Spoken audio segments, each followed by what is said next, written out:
Deuxième phase de cette récupération du Sahara, installée dans les centres urbains, l'armée marocaine a lancé une opération intitulée Assainissement.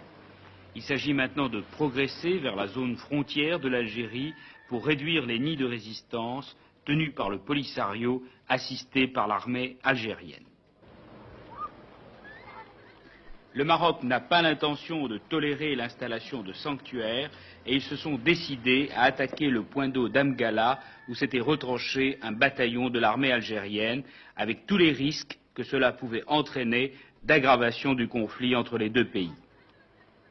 Cette position d'Amgala qui vient d'être récupérée par l'armée marocaine a une grande importance sur le plan stratégique. D'abord parce qu'elle est située dans une région de collines et également de plateaux, mais aussi parce qu'elle est située à seulement quelques kilomètres de la frontière mauritanienne. La frontière mauritanienne est le ventre mou du Sahara ex-espagnol et c'est par là surtout que réussissent à s'infiltrer les hommes du Front Polisario et également quelques éléments de l'armée algérienne.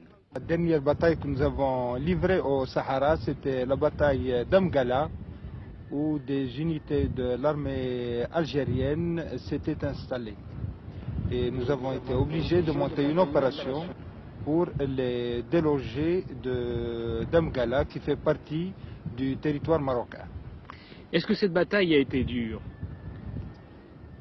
Je ne dirais pas qu'elle a été dure, mais elle était assez chaude comme bataille, puisqu'elle a mis en présence, bien entendu, des effectifs qui n'étaient pas très nombreux. Il y avait du côté algérien près de 450 éléments, avec quelques éléments du Polisario, et du côté marocain, il y avait des groupements tactiques.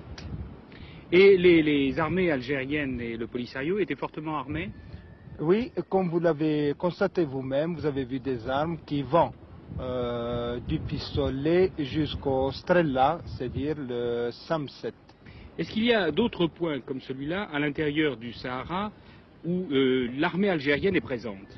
Effectivement, il y a d'autres points où l'armée algérienne s'est installée et où elle est actuellement, mais j'espère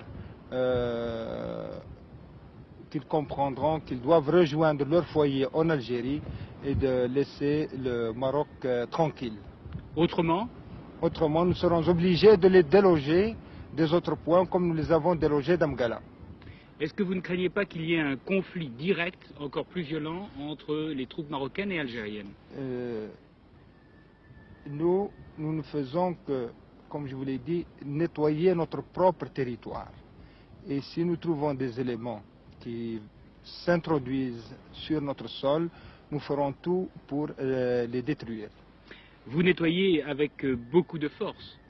Nous mettons chaque fois, selon le terrain, selon les informations que nous avons sur l'ennemi, nous mettons les forces qu'il faut pour mener à bien notre mission. Toujours triste spectacle que celui de prisonniers, ces hommes algériens ou sahraouis du Front Polisario, on ne le sait pas, car il a été impossible de leur parler, sont emmenés par avion militaire à Rabat. Ils font partie des 120 prisonniers faits à Amgala. L'armée marocaine va dans les prochaines semaines poursuivre son avance. Elle est décidée à ne rien céder. Quelles sont donc les intentions de l'Algérie?